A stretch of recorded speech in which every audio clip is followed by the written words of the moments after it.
David Recangat, bonjour. Bonjour. Vous êtes responsable marketing stratégique chez Aiming qui a lancé l'Observatoire de la relation entre finance et innovation. Alors dans le cadre de cet observatoire, vous avez mené une grande enquête, on va y revenir, on va venir aux résultats de cette enquête. Mais avant cela, est-ce que vous pouvez nous expliquer pourquoi il est important de s'intéresser à cette relation entre finance et innovation ? Tout à fait. Alors, le point de départ de notre réflexion était le suivant. Finance et innovation sont intimement liés. En effet, l'innovation, comme la R&D, sont devenues indispensables pour assurer la pérennité des entreprises. Cependant, ces activités présentent un risque et nécessitent des investissements conséquents. Dans ce contexte, le directeur R&D doit pouvoir justifier d'orientations pertinentes, mais également prometteuses, notamment au directeur administratif et financier, le DAF, qui est devenu dont la position est devenue de plus en plus stratégique dans les organisations. Nous avions également la conviction que ces deux fonctions, au-delà de différences culturelles bien réelles, n'avaient pas forcément la même vision du temps. Alors, sur quel point y a-t-il un risque que les visions divergent ? Alors, les horizons de temps des activités de R&D vont porter plutôt sur le moyen-long terme et tentent de répondre à la question « Quelles seront les technologies dont j'aurai besoin demain pour mes clients ?»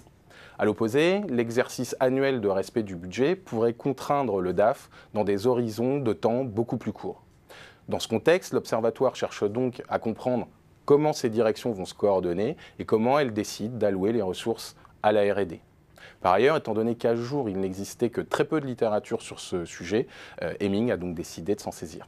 Alors justement, l'un des objectifs de l'Observatoire, c'est de mettre en valeur, de dégager les bonnes pratiques. J'en viens à l'étude que vous avez menée. C'était avec BVA. BVA a interrogé des DAF, des DRD, dans une grande enquête, Aiming, en partenariat avec le pôle compétitivité, finance, innovation. Alors qu'est-ce qui ressort de cette enquête ? Est-ce qu'il y a des résultats qui vous ont surpris ?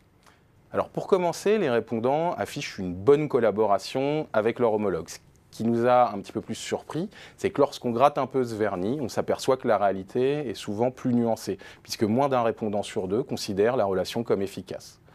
Nous avons également observé des divergences dans le partage des indicateurs, mais également dans les modalités de prise de décision. En synthèse, les entreprises innovantes, en croissance avec une collaboration efficace, formalisent une stratégie de R&D avec des indicateurs partagés et elles respectent une cohérence d'ensemble. C'est dans ces entreprises que le niveau de confiance maximal est affiché. A l'inverse, plus l'entreprise est en difficulté, plus la confiance est dégradée, avec en prime les désagréments d'une stratégie d'urgence. Mais alors finalement, pourquoi est-ce qu'il faut rechercher cette confiance entre département finance et département innovation ? En quoi est-ce que ça contribue à la bonne performance de l'entreprise ? Est-ce que vous pouvez nous décrire le mécanisme ? Tout à fait. Alors, c'est assez simple. En raison des risques et des coûts, les entreprises peuvent de moins en moins envisager d'innover seules. Elles ont besoin de s'ouvrir sur l'extérieur. C'est ce que l'on nomme l'open innovation ou innovation ouverte, dans laquelle l'entreprise va se rapprocher de partenaires extérieurs, comme une start-up spécialisée par exemple, ou encore un laboratoire de recherche publique. Aussi, il est évident qu'une entreprise au fonctionnement interne qui serait médiocre, qui ne disposerait ni des bons outils, ni d'une vision partagée entre le DAF et le DRD, rencontrera des difficultés pour s'ouvrir et tirer le bénéfice d'apports externes. D'ailleurs, nous abordons la relation DAF-DRD, mais cette réflexion peut s'élargir à d'autres directions stratégiques de l'entreprise.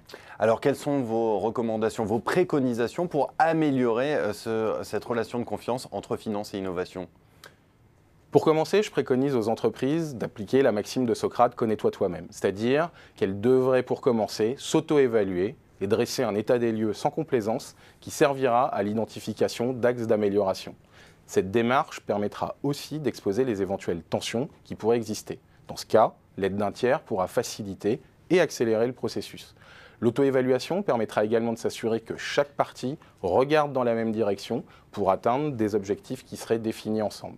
Dans un second temps, il sera alors possible, et sur cette base, il sera possible de valider que les outils de contrôle, par feedback, sont fiables et adaptés au suivi de la performance.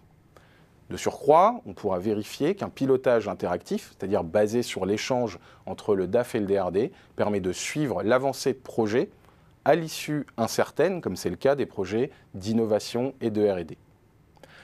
En conclusion, retenons que contrôler et piloter ne signifie pas forcément la même chose que l'on soit DAF ou DRD. La coopération nécessaires pour intégrer ces différences renforcera la confiance du binôme. Hemming est en mesure d'accompagner les entreprises à chacune des étapes que j'ai décrites pour faire évoluer les visions, mais également les outils de pilotage et surtout favoriser l'émergence d'une complémentarité assumée entre finance et innovation. Une complémentarité indispensable à la bonne performance de l'entreprise. Merci beaucoup David Recangalt d'être venu nous présenter les premiers travaux de cet observatoire de la relation entre finance et innovation. Merci encore. Merci à vous.